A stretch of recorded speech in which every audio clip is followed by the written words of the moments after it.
ini saya akan menjelaskan materi tentang sejarah komputer. Komputer pertama kali ditemukan oleh Charles Babbage, yaitu komputer terdiri dari 5 generasi.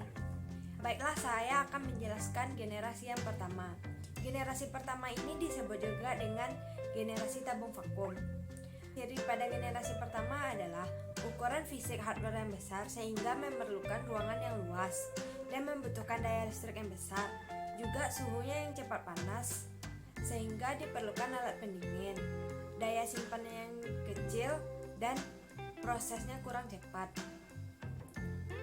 Baiklah, generasi pertama ini dibuat pada tahun 1946 sampai 1959. Selanjutnya generasi kedua.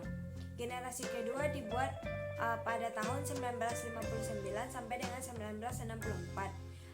Generasi kedua ini disebut juga dengan generasi transistor.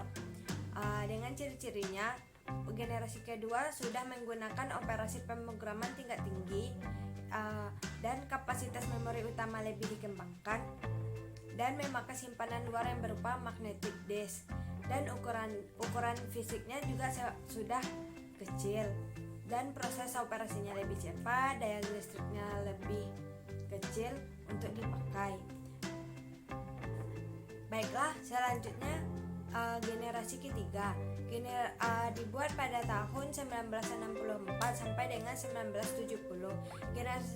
Komputer generasi ketiga ini disebut juga dengan generasi IC. Dengan ciri-cirinya, penggunaan listrik yang semakin lebih hemat, peningkatan dari sisi software yang meningkat, harga semakin murah, kapasitas memorinya juga lebih besar, dan telah menggunakan sistem IC. Kemampuan melakukan juga processing dan multitasking pada generasi ketiga ini. Dan komputer generasi ketiga ini juga telah menggunakan terminal visual display dan dapat mengeluarkan suara. Semakin berkembangnya zaman, pada tahun 1979 sampai tahun 2000-an, komputer generasi keempat atau juga disebut dengan generasi mikroprosesor. Generasi keempat ini sudah menggunakan LSI atau Large Scale Integration. Dan pada generasi keempat ini dikembangkan komputer mikro yang sudah menggunakan semikonduktor dan semiprosesor yang berbentuk chip untuk memori komputer. Pada generasi keempat ini ditemukan istilah yaitu PC atau personal komputer, yaitu perangkat komputer mulai dipasarkan ke sektor pasaran, dan semakin meningkatnya perkembangan terbuatlah yang komputer menjadi lebih kecil atau disebut dengan laptop.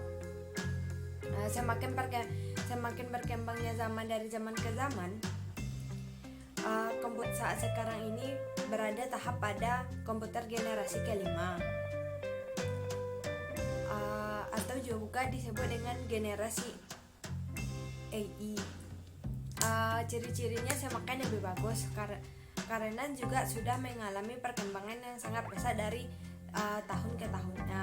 Pada generasi kelima ini sudah menggunakan teknologi LSI, dan fitur-fitur yang ada pada komputer juga semakin lebih banyak, bentuknya semakin lebih bagus dari segi software maupun hardware, dan pemrosesan datanya lebih cepat dan akurat.